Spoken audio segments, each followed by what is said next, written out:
Sometimes I think luxury is slow morning. Yeah, আমি ওই সকাল সকাল উঠেই দৌড়াতে পারি না। এটা আমার একটা প্রবলেম না কি আমি জানি না। কোনোদিনই পারিনি, আজও পারি না। তো সকালে উঠেই আমি কিছুক্ষণ প্রাণায়াম করি, দেন 4টে আমন্ড খেয়ে আমার দিনটা শুরু করি। Hello everyone, welcome back to my channel magical Meghali. আজকে হচ্ছে ডিসেম্বরের 20 তারিখ, শনিবার। তো সকালে উঠে আমার অ্যাজ ইউজুয়ালের কাজ আমি করছিলাম। তো সারাদিন আমি কি করছি দেখতে থাকো ব্লগে।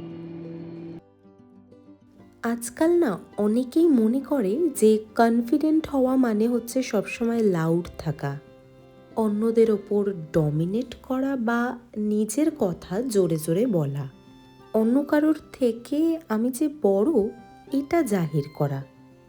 কিন্তু আসল কনফিডেন্স আসলে অনেক শান্ত আর কাম। শেষ, একজন রিয়েল কনফিডেন্ট মানুষ নিজেকে প্রমাণ করার জন্য চিৎকার করে না, বরং সে চিল থাকে। নিজের ভ্যালু সে জানে, আর আননেসেসারি ড্রামা থেকে অনেকটাই দূরে থাকে।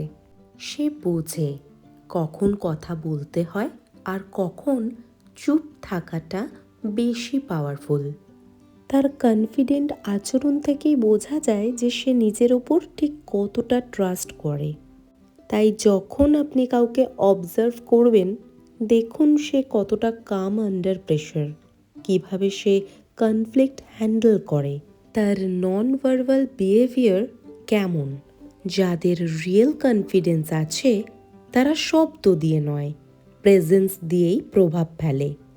সাইলেন্স, কন্ট্রোলড মুভমেন্টস আর একটা স্মার্ট অথচ রিল্যাক্সড অ্যাপ্রোচ, এগুলোই তাদের true strength. Real confidence means knowing who you are without needing to announce it to the world. It's a quiet strength that speaks louder than words. আচ্ছা, এই চিকেনের প্রিপারেশনের reels আমি already share করে দিয়েছি, সেটা দেখে নিও। তো সেদিনকে আমি এই চিকেনটা বানিয়েছিলাম, দেন বিকেলবেলা একটু ছাদে গিয়েছিলাম। ছাদে গেলে আমার মনটা খুব ভালো হয়ে যায়। তারপর প্রত্যেক দিনের মতন আমি যে কোনো একটা টাইম বার করি একটা বই পড়ার। তো সেদিনকেও একটা বই পড়ছিলাম। এটা হচ্ছে the art of letting go, যার লেখক নিক ট্র্যান্টন। এই বই থেকে অনেক কিছু তুমি শিখতে পারবে। একদিন এই বইটার রিভিউ দেব।